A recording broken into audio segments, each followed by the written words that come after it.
Regardez bien ces images, elles vont faire le tour du monde. Ces rats ont été nourris de maïs transgénique pendant toute leur vie.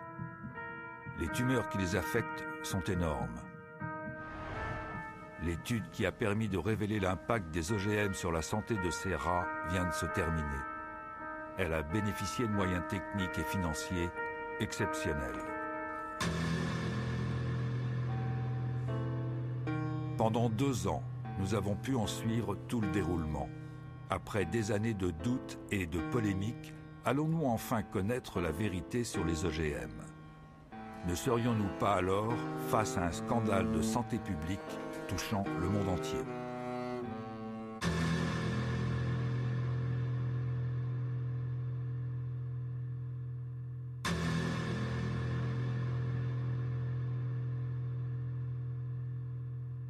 Donc c'est la plus longue et la plus détaillée des études à ce jour sur un OGM.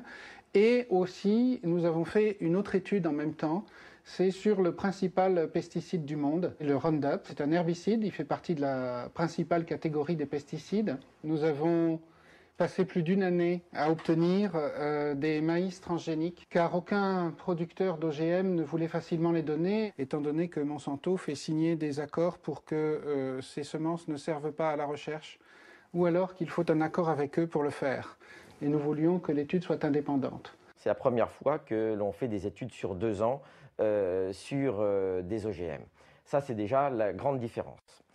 En plus de ça, on a essayé justement d'évaluer le maximum de paramètres biochimiques et biologiques possibles, avec des prises de sang itératives, des prises de poids, des analyses d'urine. On étudie les paramètres hépatiques, les paramètres urinaires, les paramètres sanguins, tous ceux qu'on peut étudier, les paramètres hormonaux qui n'ont jamais été étudiés non plus dans les précédentes études. Donc c'est vraiment une première mondiale. Jusqu'ici, le maïs NK603, l'OGM retenu pour cette étude, n'avait été testé que pendant 3 mois, sous le seul contrôle de son fabricant, Monsanto. Quant au Roundup, également produit par la multinationale et utilisé pour la culture du maïs, seul son principe actif, le glyphosate, avait été évalué et non sa formule complète. Or, pour permettre au principe actif de pénétrer dans les cellules de la plante, l'industriel utilise des adjuvants qui peuvent parfois se révéler plus nocifs que le glyphosate lui-même.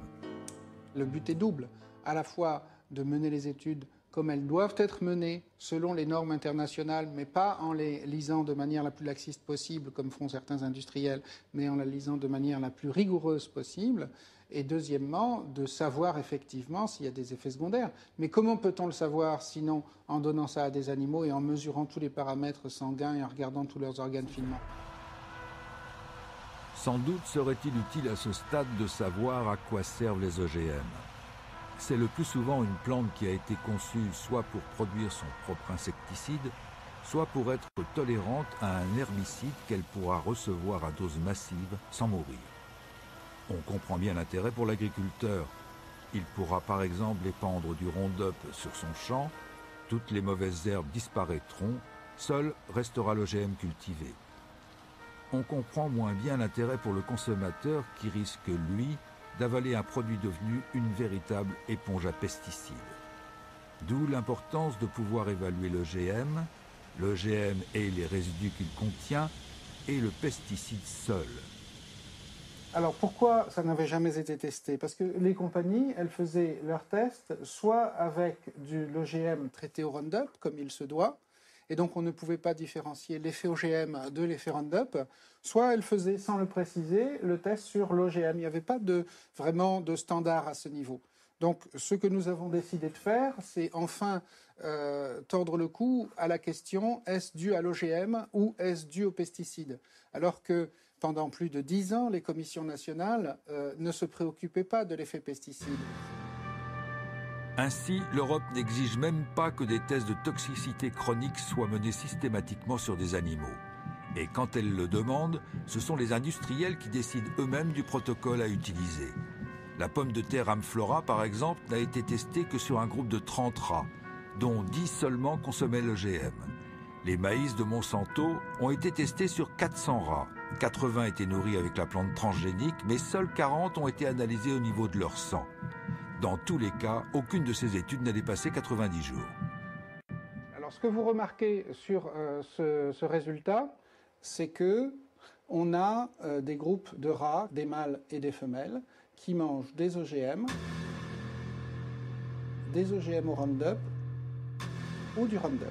Chaque fois qu'on monte une marche d'escalier, c'est un rat qui meurt. Et vous voyez, la limite est à 10, puisqu'on a 10 rats par groupe. La courbe en pointillé, on voit que ce sont les femelles du groupe normal qui mangent le régime tout à fait normal et qui meurent. Donc voilà, seulement 2 animaux qui meurent de mort spontanée au bout, globalement, de 550 jours. Par contre, toutes les femelles qui mangent des OGM ou qui mangent des OGM traités au Roundup ou qui boivent du Roundup meurent davantage que les rats normaux. Alors après, on peut nous dire, est-ce que c'est statistiquement significatif? Nous, ce qui nous intéresse, c'est que là, on meurt 6 fois plus dans ce groupe-là que chez les contrôles. Donc on a une augmentation de 600%. Il n'y a même plus besoin en biologie ou en médecine de statistiques à ce niveau. Un point important à soulever quand même pour la compréhension, c'est que vous savez que toutes les études faites sur des rats sont des études faites sur 3 mois. Et comme par hasard, là, on ne voit aucun trouble apparaître avant 3 mois. Les premiers troubles apparaissent au 4e mois. Ça, c'est très important. Ça, c'est fondamental. Ça veut dire que des études sur 3 mois ne servent à rien. Exactement. Si ce n'est à donner de bonne conscience. L'équipe du professeur Seralini a disséqué chacun des 200 rats pour analyser exactement ce qui affectait leurs organes. Le but, tenter de comprendre comment chacun des 3 régimes, OGM, OGM et Roundup seul, pouvait agir sur le métabolisme des animaux, particulièrement en ce qui concerne l'apparition de tumeurs qui, sans surprise, ne se développent seulement qu'après le 3e mois. Alors, le nombre de tumeurs palpables, bien visibles, qui apparaissent chez les animaux au cours de l'expérience sont représentés sur cette figure. Donc là, on a les rats qui ne reçoivent que des OGM face à ceux qui mangent une nourriture normale. Vous voyez qu'il y a très peu de mâles qui ont des tumeurs. Ils sont plus résistants pendant la durée du traitement. Donc, ce que nous remarquons sur ces figures, c'est que chaque fois qu'on monte une marche d'escalier, ce sont des grosses tumeurs qui font au moins 17 mm sur 17 mm, ce qui veut dire que pour le rat, pour montrer des photos, c'est énorme. Hein, ça peut être l'équivalent d'une tumeur grosse comme ça chez l'homme, hein, énorme. Il se trouve qu'on a identifié chacune de ces tumeurs et 94% des tumeurs sont des tumeurs dites mammaires, c'est-à-dire ce qui correspondrait à des tumeurs du sein chez la femelle. Donc là, il y a des tumeurs du rein chez les mâles, mais il y a aussi des tumeurs mammaires, ce qui est assez exceptionnel chez les mâles. Ça laisse soupçonner un effet hormonal. Et d'ailleurs, qui n'est pas dose dépendant. Le cancer, 60% des cancers du sein, en fait, dépendent de perturbations hormonales. L'étude du professeur Seralini nous réserve une dernière surprise. Et celle-là est de taille. Alors que l'on pouvait soupçonner que la surmortalité des rats serait principalement due aux pesticides associés au maïs, il semblerait que l'étude ait mis en évidence pour la première fois au monde un effet dû à la transgénèse elle-même. C'est-à-dire que le seul fait d'intervenir sur le génome de la plante pour le modifier pourrait avoir des conséquences que personne jusque-là n'avait prévues. De quoi remettre en cause toutes les conceptions scientifiques ayant conduit à l'invention des OGM. On n'avait jamais testé le Roundup lui-même pendant 2 ans.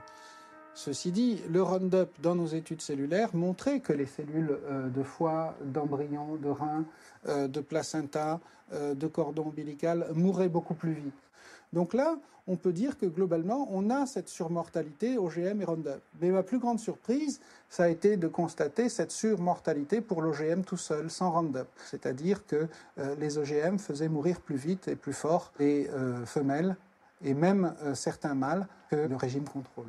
Et donc, il y a là un effet qui peut être dû soit au gène de l'OGM qui s'est mal inséré dans la plante et qui a perturbé le reste, soit un effet métabolique secondaire. Une modification d'une céréale ou d'un maïs OGM, en fonction des gènes insérés pour le transformer en OGM, peut avoir des résultats différents. C'est-à-dire que ce n'est pas parce que cet OGM-là a cet effet-là que tous en auront, et il y en a peut-être qui en ont bien plus d'effets. Ça, c'est quand même marquant, c'est que ces 7 OGM que mangent les Américains. Voilà. Et cet OGM que nous importons et que les agences européennes, y compris françaises, ont autorisé à l'importation et à la contamination de l'alimentation. Aujourd'hui, seuls 2 OGM, un maïs et une pomme de terre, sont cultivés dans quelques pays européens. Ce qui n'empêche pas 27 millions de tonnes de soja transgénique d'entrer chaque année dans les ports européens. Ce soja sert à nourrir nos animaux de boucherie, mais il entre aussi dans la composition de nombreux produits alimentaires. Nous, ce que nous voulons avec cette étude, c'est que, il y ait un moratoire parce que c'est assez grave pour dire, écoutez, on ne va pas manger ça sans le savoir. Et le problème, c'est qu'on a importé tout et n'importe quoi, ou qu'on a cultivé tout et n'importe quoi aux États-Unis. Et 2, que d'autres études soient refaites et qu'on oblige tous les producteurs d'OGM à refaire ce type d'études avant d'exercer leur commerce.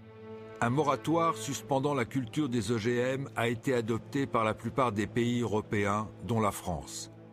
Au vu des résultats de l'étude du CRIGEN, il serait peut-être temps de l'étendre à tous les OGM agricoles alimentaires. Pour établir une vérité définitive en science, il faut des équipes, du temps, des moyens. Trop cher, trop long, diront certains. Mais en acceptant ce prix, est-ce que nous n'aurions pas pu éviter des scandales sanitaires récents ?